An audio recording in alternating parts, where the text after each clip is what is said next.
dream water. In my dream, I drank fully of water, but when I woke, I was thirsty. Ned Low, 11-year-old pirate, Isla Hispaniola, 1692. The Deliverance, Isla Hispaniola, 1692.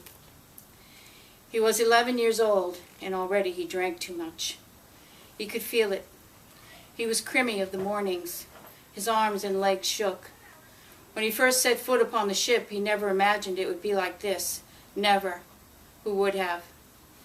Ned Low stood at the rail of the Spanish galleon Deliverance, George Lowther, captain and master, anchored off Isabella. His gaze turned out to the endless sea. The weather was fine and hot, as ever it was in that part of the world. The searing red sun was setting, sliding slowly into the sea. The white gulls flashed gold and scarlet as they tilted their wings. He drank to make it bearable. He drank all the day and all the night. Lowther drank too. He reeked of it always. Reeking was the way of the ship. There was no getting away from the smell, the rot of it. The first time was that first night when Lowther and his crew murdered the beautiful Englishwoman on the beach. She was a noble woman, but that hadn't saved her. Her fine speech hadn't saved her, as she had begged for her life. God hadn't saved her, though she had prayed and screamed to him as her Savior. Her beauty hadn't saved her. In fact, her beauty had brought trouble upon her. He, Ned Low, hadn't saved her. In truth, her screams had excited him. None of it, not beauty, nor God, nor fine speech, nor anyone had saved her. That very night, terror had turned upon him when he was alone with Lowther in the captain's cabin. Lowther, a large and filthy man, had set himself upon Ned. Ned became as the Englishwoman, and Ned had never known such pain and degradation. He had not known such an act existed, and even now he did not know what to make of it. At times he also wanted Lowther to do it to him, and that made him furious. Flashes in his mind and nostrils of the man's private parts were images and smells he tried to erase daily with rum. One day he would have to kill Lowther. He wanted to slice his throat every night. One day he would do it, and the body would lie rotting in the captain's cabin for days while he, Ned Low, commanded the crew. Ned tipped the bottle and took another long swig of sweet rum.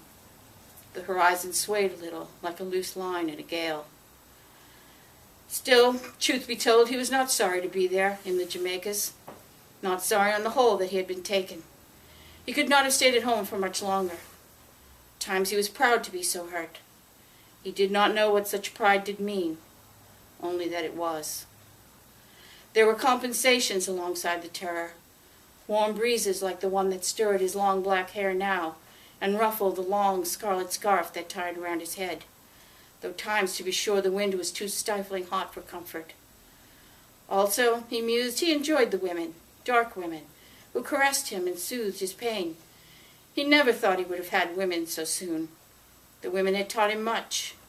He liked these exotic women.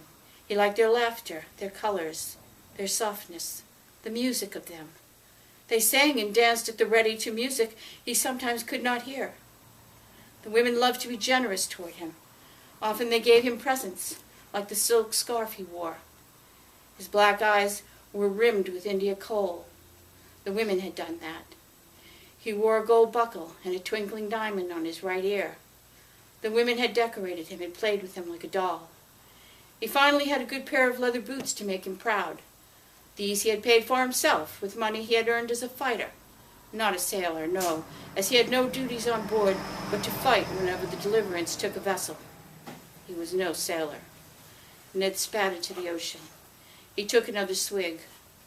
He was 11 years old, and he knew one day he would have to kill the captain and seize the ship as his own.